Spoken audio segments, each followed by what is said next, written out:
میرے نبی تشریف لے جا رہے ہیں، آپ کو آواز آئی یا رسول اللہ، آپ نے یوں دیکھا کوئی نظر نہیں آیا، پھر آواز آئی یا رسول اللہ، دیکھا تو ایک ہرنی گلے میں رسی چارپائی سے بندھی ہوئی وہ آپ کو پکار رہی تھی۔ آپ قریب آئے، کیا ہے؟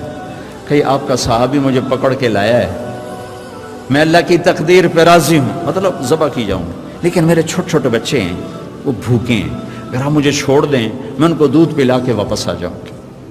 تو آپ نے فرمایا اگر تو واپس نہ آئی تو پھر، کہ اگر میں واپس نہ آئی تو اللہ مجھے جہنم میں ڈال دے جیسے انسانوں کو ڈالے گا۔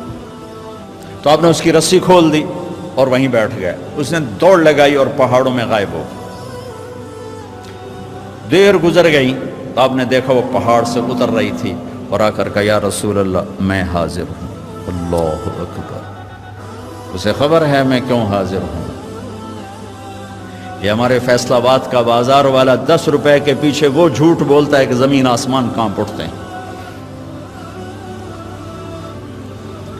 آپ نے اس کو رسی سے باندھ دیا اور پھر بیٹھ گئے۔ دیر گزری، وہ صحابی ہے جنہوں نے پکڑا تھا شکار کے لیے، وہ دیکھ کے پریشان ہو گئے، یا رسول اللہ آپ کیسے؟ کہا بھائی میرا ایک کام ہے چھوٹا سا۔ کہا کیا؟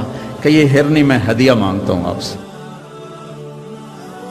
کہا یا رسول اللہ ہم تو جان قربان کرنے کے پیچھے پھر رہے ہیں، آپ ہرنی کہتے ہیں؟ کہ بس یہ دے دو، کہ لے لو۔ تو آپ نے اس کی رسی گردن سے نکالی، کہا الحق باہلک، جا اپنے بچوں کے پاس چلی جا، سچ نجات دیتا ہے، جھوٹ ہلاک کرتا ہے۔ میرے بچوں ایک ہرنی جتنی سچائی سیکھ لو، اپنی زندگی سے جھوٹ نکالو اگر اللہ کو پسند آنا چاہتے ہو۔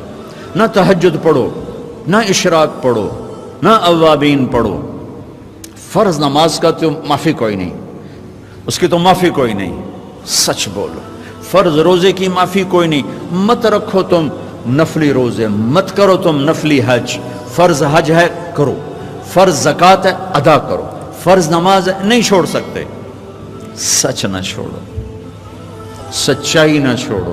جو قوم جھوٹ اور بددیانت کا شکار ہوتی ہے انہیں دنیا کی کوئی طاقت عزت نہیں دے سکتی، چاہے وہ تہجد گزار ہوں اور چاہے وہ دہری ہوں۔ اور جو قوم سچ اور امانت پہ کھڑی ہو جاتی ہے انہیں کوئی شے ذلیل نہیں کر سکتی، چاہے وہ ایمان والے ہوں اور چاہے وہ 360 پتھروں کے پجاری ہوں۔ اپنی زندگی سے جھوٹ نکال دو اللہ کے واسطے۔ لمبی چوڑی بندگی ہے، میں نے فرض کے لیے تو میرے پاس کوئی چوائس کوئی نہیں کہ چلو اے کر لو تو اے نہ کرو۔ فرض تو فرض ہے، اس سے تو میں نکل نہیں سکتا، نہ آپ نکل سکتے ہیں۔ لیکن میرے عزیزو سچے بن جاؤ، سچے بن جاؤ، دیانتدار بن جاؤ، دیانتدار بن جاؤ۔ جو وقت یونیورسٹی کا ہے اس میں اگر آپ اپنے کام پہ جا رہے ہیں تو یہ آپ بددیانتی ہے۔ یہ خیانت صرف یہ نہیں کہ تم نے پیسے میں خیانت کی، ٹائم کی خیانت ہے۔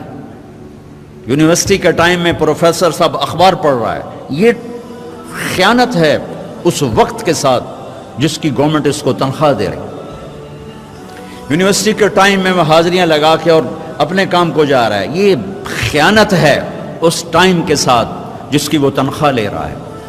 اس کو سرکاری گاڑی ملی ہے، اس کے بچوں کو اسکول چھوڑنے جا رہی ہے، یہ خیانت ہے۔ بددیانتی اللہ کی نظروں سے گراتی ہے جیسے پتھر اوپر سے نیچے آ کر گرتا ہے، اور دیانت آدمی کو لے جاتی ہے 7 آسمان عرشوں تک پہنچا دیتی ہے دیانتداری۔ جو ٹائم یونیورسٹی کا مقرر ہے اس سے اگر آپ گھنٹہ لیٹ آ رہے ہو، آپ نے 1 گھنٹے کی خیانت کی ہے۔ خیانت صرف پیسے جوڑ مارنے کو نہیں کہتے۔ آپ نے بچوں کو پڑھانا ہے، نہیں پڑھایا، تم نے پڑھنا ہے، تم آئے پڑھنے کے لیے، یہاں تم کسی اور کام میں لگے ہو، تم نے ماں باپ سے بھی خیانت کی، اللہ سے بھی خیانت کی، اس یونیورسٹی کے ساتھ خیانت کی۔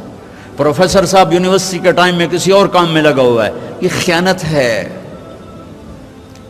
اگر اللہ اس کے رسول کا پسندیدہ بننا ہے تو میں لمبے چوڑے وظیفے نہیں بتا رہا ہوں، چھوٹی چھوٹی 2 باتیں بتا رہا ہوں۔ سچائی، امانت، سچائی، امانت۔ ہمارے ایک بزرگ تھے، وہ ٹیلی فون کے جی ایم ہو کے ریٹائر ہوئے تھے، وہ تبلیغ کے بھی امیر تھے۔ جب وہ دفتر میں آتے تھے تو تبلیغ کا ایک بول نہیں بولتے تھے کہ بھائی یہ تنخواہ میں ٹیلی فون کی خدمت کی لیتا ہوں، یہاں کوئی تبلیغ کی بات نہیں ہوگی۔ اور جب وہ دفتر سے نکل جاتے کہتے ہیں ہن میرا ٹائم اپنا ہے، ہن کوئی ٹیلی فون کی بات نہیں ہوگی، اب صرف تبلیغ کی بات ہوگی۔ میرے بچوں، بددیانتی نے ہمیں زیرو کر دیا ہے۔ یہ تو ایک اجتماعی زندگی کے لحاظ سے میں کہہ رہا ہوں۔